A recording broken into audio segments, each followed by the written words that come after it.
Mostrar o passo a passo para investir corretamente. Falar dos melhores ativos, falar quanto colocar em cada um deles. Essa era a ideia inicial para esse vídeo. Porém, como eu gosto de sempre ir além e como o tema dessa semana são as ciladas do mercado financeiro, eu resolvi trazer o conteúdo original, adicionando as ciladas de cada um dos passos, de cada um dos caminhos que você investidor deve percorrer e como o mercado financeiro quer te desviar dos caminhos certos. Eu vou te mostrar as mentiras de cada uma dessas etapas e como você pode ser o pior cliente do banco e o melhor investidor possível, não para o mercado, e sim para você e sua família. Essa organização envolve saber o quanto você ganha todos os meses, o quanto você gasta, para onde está indo o seu dinheiro, como você pode aumentar a sua renda, como você pode gastar melhor e não necessariamente gastar menos, como você pode fazer sobrar todos os meses para então investir cada vez mais. Eu confesso que eu sou muito mais uma pessoa que tem uma boa organização financeira e nem investe, do que alguém que investe em uma carteira perfeita e não consegue colocar dinheiro todos os meses e não tem essa organização financeira, que é o primeiro passo. Se você não acredita em mim, imagina uma carteira que tenha R$1.000 e alguém que investe em um portfólio perfeito, sensacional, que renda 20% ao ano. Essa pessoa vai terminar o primeiro ano com R$1.200, 1.000 iniciais mais 20% de rentabilidade. Agora imagina a mesma carteira de R$1.000, só que alguém que não investe, que deixa o dinheiro parado embaixo do colchão. Porém, essa pessoa coloca R$50 a mais todos os meses nessa carteira. Ela vai terminar o ano com R$1.600, R$400 a mais do que o investidor perfeito que não coloca nada nos seus investimentos. E é claro que o ideal é ter uma combinação de ambos, bons aportes com ótima rentabilidade. E é exatamente isso que eu ensino os meus alunos nas aulas 1, 2, 5 e 6 do módulo 1 do Autonomia. E por sinal, amanhã durante a nossa live, abrem as inscrições para a sua turma 12. O Autonomia é o meu curso de investimentos globais que você pode fazer parte a partir de amanhã. E qual que é a parcela mais importante desse primeiro passo de organização financeira?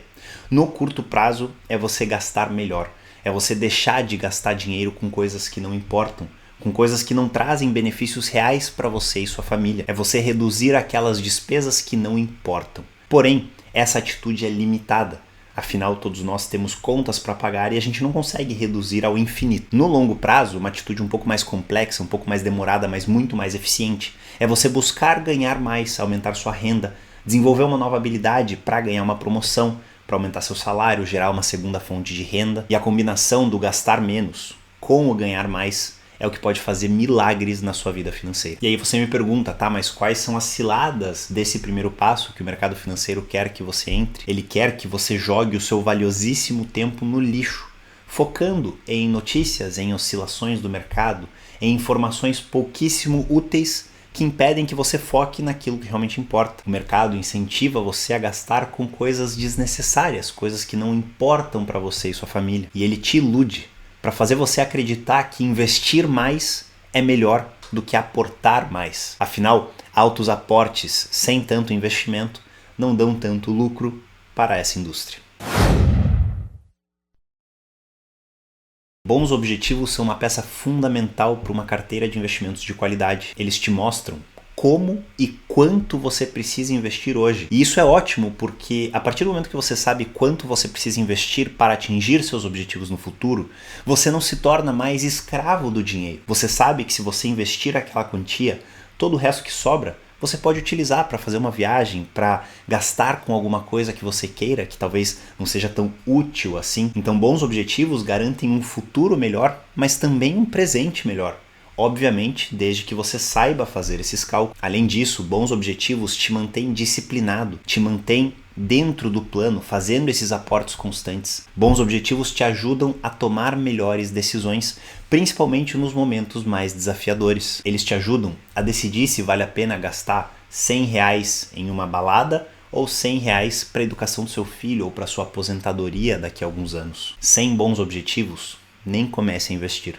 Com bons objetivos, tenha certeza que o teu resultado de longo prazo será muito melhor. E dentro do Autonomia, a gente aborda o tema de objetivos, como traçá-los, como definir a sua importância e o que isso afeta na nossa estratégia, principalmente nas aulas 2 e 3 do módulo 2, e também no nosso encontro ao vivo da segunda semana. E quais seriam as ciladas do mercado quando você precisa traçar os seus objetivos? A primeira delas é que o mercado quer que você foque no curto prazo, nas oscilações de poucas semanas ou poucos meses, nas melhores ações do mês, sendo que o seu foco para atingir bons objetivos é sempre no longo prazo. Além disso, o mercado ele quer que você trace objetivos que a sociedade impõe, mas que não necessariamente te preenchem, não necessariamente aquilo que você e a sua família querem. O mercado descaracteriza quem é você. Ele acaba com a sua individualidade e com os seus sonhos pessoais, e isso é inaceitável.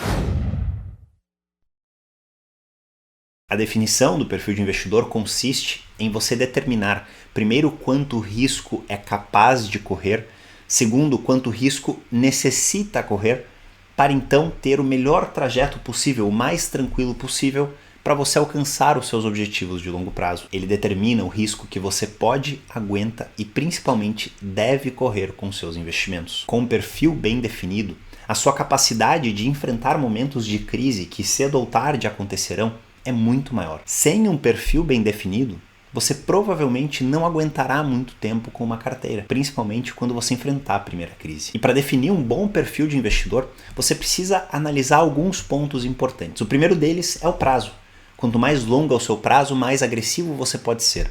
Se o seu prazo de investimentos é curto, se você precisa daquele dinheiro em poucos anos ou poucos meses, você obrigatoriamente tem que ser mais conservador.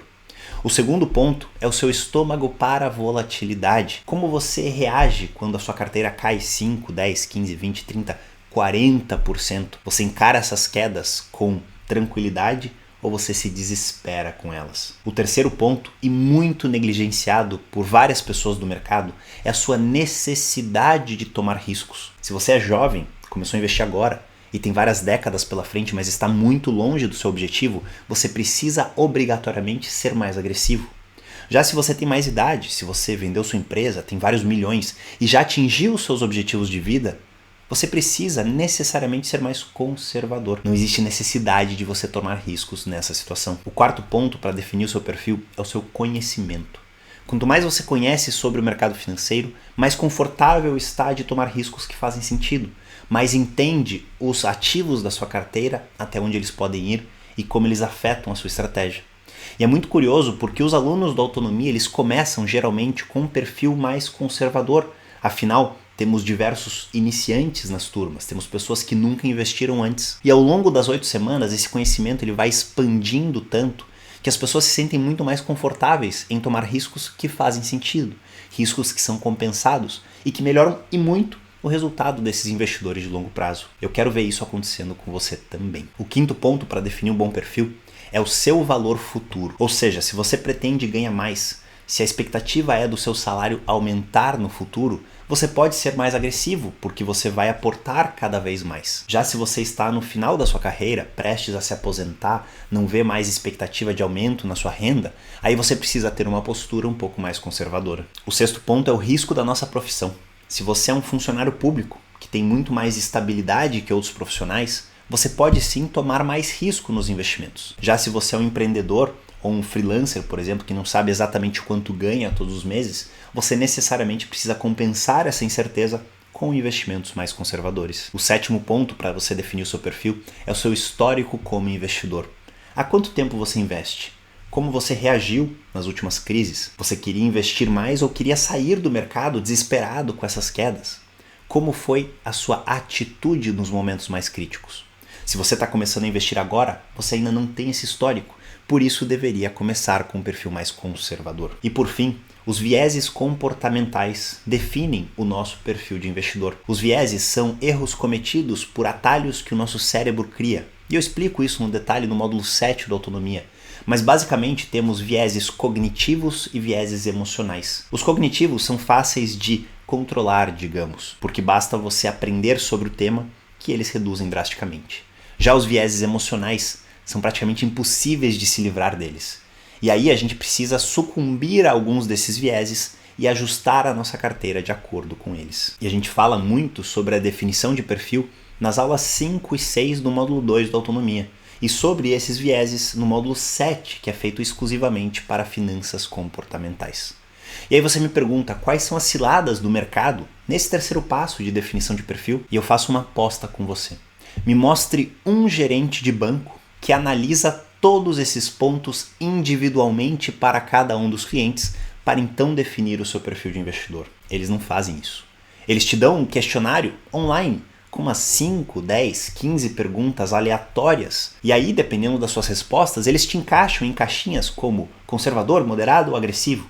É como se fosse uma linha de produção. Muito fácil, basta enviar um link, responde aí para definir o seu perfil. E eles não olham para detalhes individuais seus que fazem toda a diferença. Então pode ter certeza que se um gerente ou um assessor já definiu o seu perfil, que esse perfil não tem nada a ver com o que você realmente precisa. E só para vocês terem uma ideia, no meu serviço de advisory, que eu cuido pessoalmente de contas a partir de $500 mil, eu passo provavelmente umas 3 ou 4 horas analisando o perfil de cada um dos clientes. Eu faço uma reunião apenas para descobrir esses 8 pontos que eu citei, para então definir um perfil adequado para a situação individual daquele cliente. Então pode acreditar em mim, a definição de um perfil adequado toma tempo, dá trabalho, e o mercado financeiro não quer fazer isso.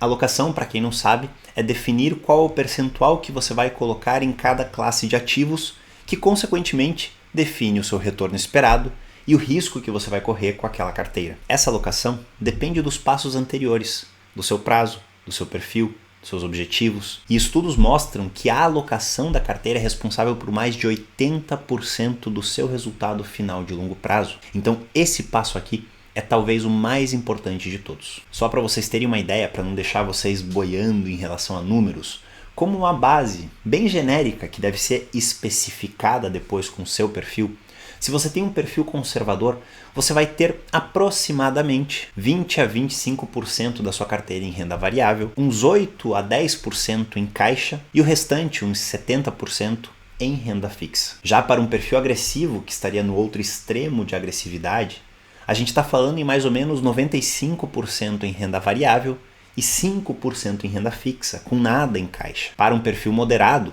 que está entre um e outro, a gente está falando de mais ou menos 60% em renda variável, 37% em renda fixa e 3% em caixa. E para você entender melhor sobre essas classes de ativos, o papel que cada uma tem na carteira, por que mais conservadores têm caixa e mais agressivos não têm, a gente fala sobre tudo isso nas aulas 2, 3 e 4 do módulo 6 do Autonomia, que é o módulo mais mão na massa, onde você vai construir a sua carteira do início ao fim. E lembrando que cada investidor é único. O seu perfil e as suas necessidades são únicas. Então esses percentuais são pontos de partida que serão depois ajustados e atualizados para a sua situação. Um outro ponto curioso é que se você olha para carteiras que são construídas no Brasil, esses percentuais eles são muito diferentes. Eu lembro quando eu trabalhava na assessoria lá no Brasil, carteiras agressivas tinham 40, 45, no máximo 50% em renda variável, ao contrário dos 95% que eu acabei de falar. E isso é uma consequência do mercado financeiro ruim que existe no Brasil. A renda variável no Brasil é muito arriscada, é muito imprevisível. A gente está falando de uma renda variável de um mercado emergente, com uma moeda fraca. Então, naturalmente, mesmo se você tem um perfil agressivo, você não pode se expor tanto a ela. Já numa carteira global, é totalmente diferente. Você consegue ter uma exposição mais saudável ao risco e, consequentemente, resultados muito melhores lá na frente. E quais são as ciladas do mercado frente à alocação de ativos que eu acabei de falar? Eu cansei de ver assessores e gerentes colocando seus clientes em alocações muito, mas muito distantes daquilo que eles precisavam, só para não perder o cliente. Eles não montavam uma carteira que o cliente precisava, eles montavam uma carteira que eles achavam que ia manter o cliente por mais tempo dentro daquela assessoria ou dentro daquele banco, no caso. Inclusive, esses dias eu fiquei sabendo de uma declaração de um CEO de um dos maiores escritórios de assessoria do Brasil, de um grupo muito conhecido, onde ele dizia que o maior objetivo dos assessores, o que eles estavam buscando sempre, era bater o CDI, que bater o CDI era o que importava, mesmo que aquilo não fizesse sentido para o investidor em questão, porque ele sabia que se ele colocasse o investidor numa alocação que verdadeiramente estivesse encaixada com o que ele precisava,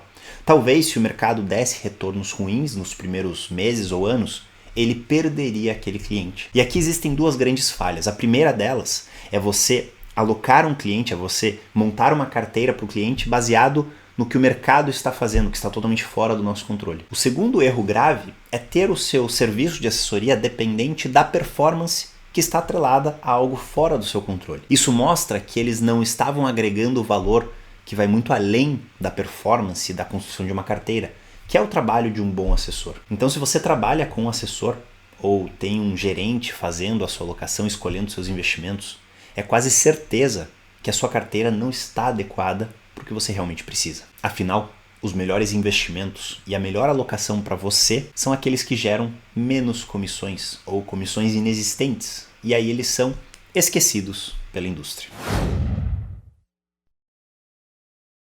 Morgan Housel, um dos melhores escritores de finanças e investimentos do mundo, que tem um livro incrível, Psicologia Financeira, publicado, diz que a melhor estratégia para você é aquela que trará melhores resultados dentro daquilo que você é capaz de aguentar por várias décadas. Então de nada adianta você montar uma carteira extremamente agressiva e não ser capaz de continuar os aportes por várias décadas.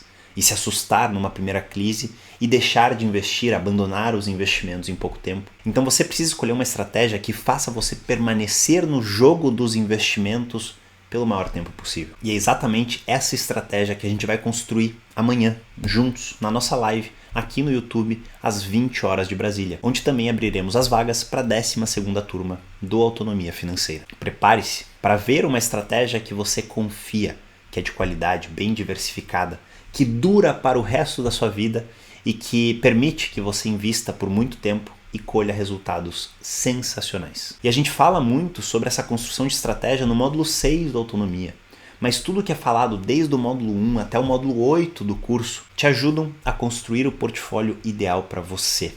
Além disso, todos os encontros ao vivo que a gente tem semanalmente, os 8 encontros, mais os encontros de encerramento e análise de carteira, aí que a gente fala sobre analogias, ensinamentos e conteúdos valiosíssimos que te ajudam não somente a construir melhor sua carteira, como a enfrentar esses períodos de dificuldade e ser capaz de investir durante décadas, que é o que realmente importa. As ciladas do mercado para esse quinto passo, bom, eles estão sempre querendo te convencer que você precisa mudar de estratégia, criar uma proteção, sair ou entrar do mercado, comprar uma nova oportunidade que eles veem por aí. Inclusive, se você tem um assessor de investimentos que te liga semanalmente ou te manda uma mensagem falando sobre a nova oportunidade, abre o seu olho.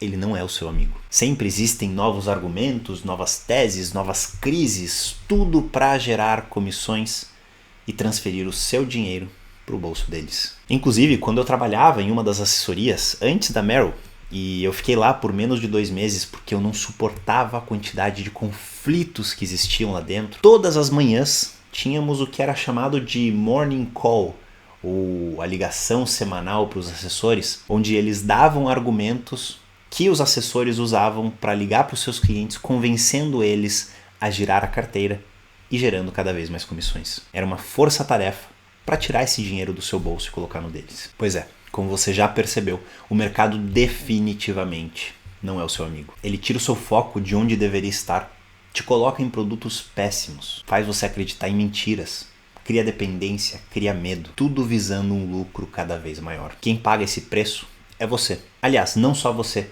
é você e sua família, que terão um futuro muito pior caso você continue caindo nessas armadilhas, nessas ciladas, nessas mentiras do mercado financeiro. Por isso eu te convido a estar aqui comigo amanhã, às 20 horas de Brasília, para a nossa live, onde eu vou te mostrar essa estratégia de qualidade, como a gente monta ela, como ela pode durar para o resto da sua vida, ocupando menos de 10 minutos por mês do seu tempo, e como ela vai te tornar o pior cliente do seu banco. Se você tem qualquer dúvida ou qualquer observação sobre o que foi dito no vídeo de hoje, comenta aqui embaixo que eu vou te responder, e a gente se vê amanhã na nossa live.